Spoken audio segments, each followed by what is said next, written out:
जिस त्रिकोणीय मुकाबले की बात कर रहे थे, उपेंद्र कुशवाहा अब तक आगे चल रहे थे, लेकिन अब पवन सिंह देख लीजिए भाई, भोजपुरी के सुपरस्टार कहे जाते हैं। और पवन सिंह जो कि जिनकी रैलियों में आपने देखा होगा बड़ी भीड़, जिनके रोड शो में आपने देखा होगा बड़ी भीड़, और ऐसे में पवन सिंह को लेकर पवन सिंह ने अकेले निर्दलीय के तौर पर उतरकर कड़ी टक्कर दी। देखिए, अभी कुछ भी उनका वहाँ पर न कोई जनाधार है, न उनका कोई वहाँ पे कभी उन्होंने कोई काम किया है, और न वो जो भी स्टार छवि वो लेकर के आए, ये सब भीड़ जुटाई हुई भीड़ है। ये जुटाई हुई भीड़ से कुछ नहीं है, उन्हें आगे कर रही है। पवन सिंह आगे चल रहे हैं। उपेंद्र कुशवाहा जी पिछले 4 दशकों से बिहार के जनता की सेवा में निरंतरता के साथ लगे हुए हैं। निश्चित रूप से काराकाट में लोकसभा के सदस्य के रूप में 2014 से 19 उन्होंने अद्भुत काम किया, और काराकाट की जनता अपना बेटा स्थायी नेता उपेंद्र कुशवाहा के पक्ष में है, और निश्चित रूप से 4 बजने दीजिए, मतदान का प्रतिफल उपेंद्र जी के पक्ष में जाए। पवन सिंह अगर ठीक है, चलिए उन्होंने कोई काम नहीं किया, लेकिन वो तो कह रहे हैं कि मौका दीजिए फिर मैं काम करके दिखाता हूँ। एक्चुअली क्या है ना कि उपेंद्र जी पिछली बार भी फंस गए थे वहाँ पे उस सीट पे। दूसरी बात क्या है कि देखिए, पवन सिंह जो है वो एक भोजपुरी स्टार हैं, उनके पास कोई बैगेज तो है नहीं, केवल एक पॉपुलरिटी है। अब अगर इस तरह का उम्मीदवार कई बार आता है तो उसके पीछे लोग लग जाते हैं। अभी देखना पड़ेगा, ये रुझान 4-5 राउंड के बाद के होंगे तो देखना पड़ेगा। बड़ी खबर इस वक्त आ गई, बड़ी खबर। और देखिए, नित्यानंद राय इस वक्त भी जो जानकारी है, नित्यानंद राय उजियारपुर से पीछे चल रहे हैं, आलोक कुमार मेहता इस वक्त आगे चलते हुए। तो नित्यानंद राय बड़ा चेहरा, बीजेपी के लिहाज से अगर देखा जाए तो नित्यानंद राय का कद बड़ा है, बड़ा चेहरा बिहार में, और वो पीछे चल रहे हैं। और ये ऐसा नहीं है कि वो आगे चल रहे थे और अब पीछे हो गए, वो अभी भी पीछे ही चल रहे हैं। और ऐसे में देख लीजिए जरा, भागलपुर से अजय कुमार मंडल भी पीछे चलते हुए, अजीत शर्मा जो है वो कांग्रेस की तरफ से इस वक्त आगे चल रहे हैं। तो भागलपुर की जंग भी इस बार बेहद दिलचस्प है। अजीत शर्मा जिनकी बेटी जो है वो पहुंची उनके लिए प्रचार करने के लिए, और ऐसे में गिरिराज सिंह देख लीजिए, गिरिराज सिंह हालांकि अब आगे चल रहे हैं। बेगूसराय सीट से गिरिराज सिंह जो है वो लगातार मुझे ऐसा लगता है कि अगर 5 राउंड तक की काउंटिंग हुई होगी तो अब तक उनकी बढ़त जो है वो दिख रही है। हालांकि बीच में एक राउंड में वो पीछे भी हुए थे।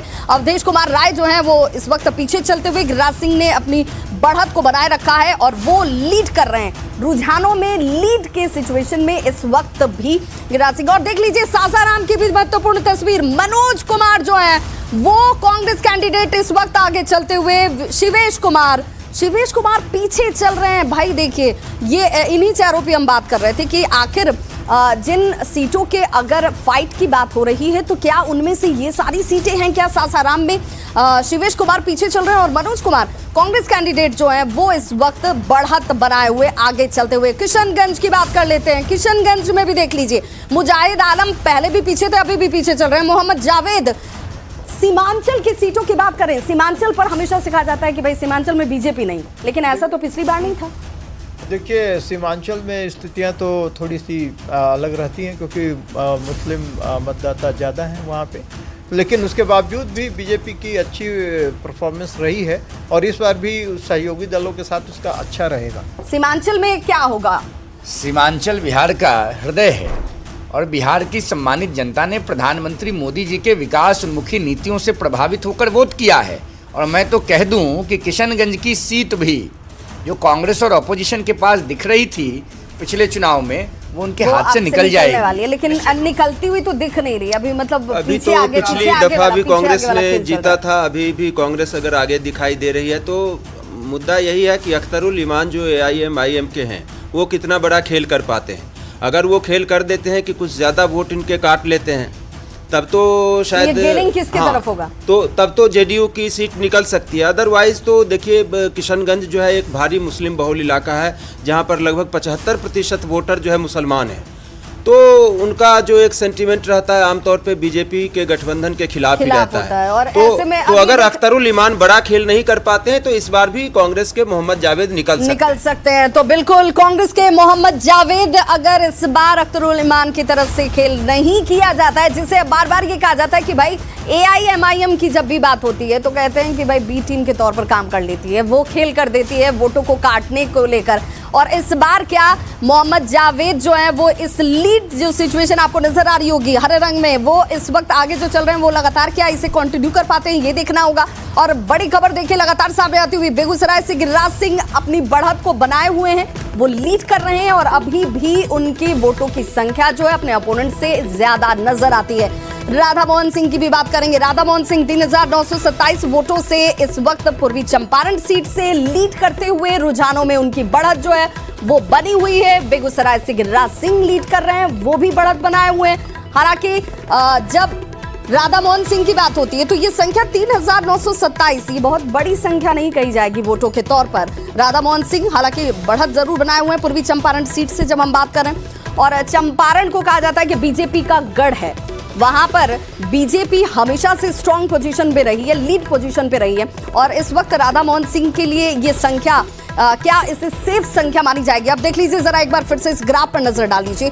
40 की 40 सीटों पर जिस रुझान की हम बात कर रहे थे वो साफ हो चुकी है, रुझान सामने है। बीजेपी अपने अलायंस पार्टियों के साथ 35 सीटों पर इस वक्त लीड करती हुई, आरजेडी अपने अलायंस के साथ 5 सीटों पर, अदर्स के पास तो 0 शुरू से अभी तक वही नजर आ रहा है।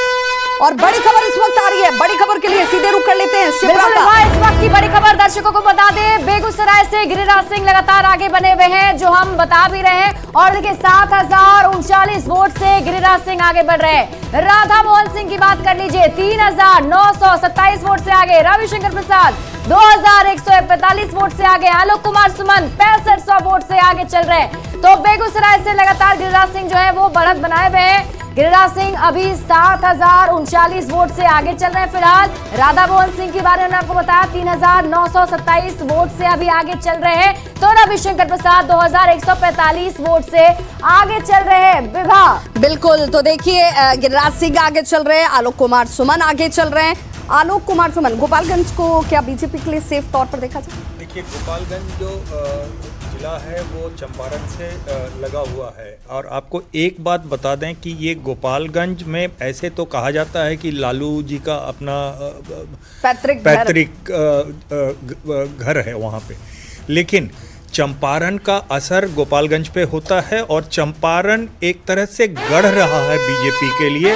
बिल्कुल, और जरा बड़ी खबर आ गई सर, बड़ी खबर क्या है शिप्रा? विवाह इस वक्त की बड़ी खबर दर्शकों को बता दें, इस वक्त की बड़ी खबर क्या सामने आ रही है। देखिए दुमका से सीता सोरेन आगे चल रही है। झारखंड के बारे में बता रहे हैं, दुमका से सीता सोरेन 7,569 वोट से आगे हैं।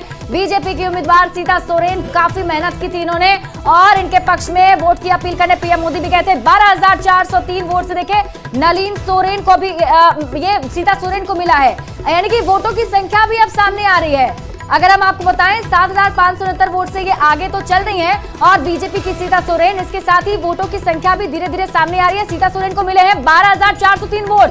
12,403 वोट।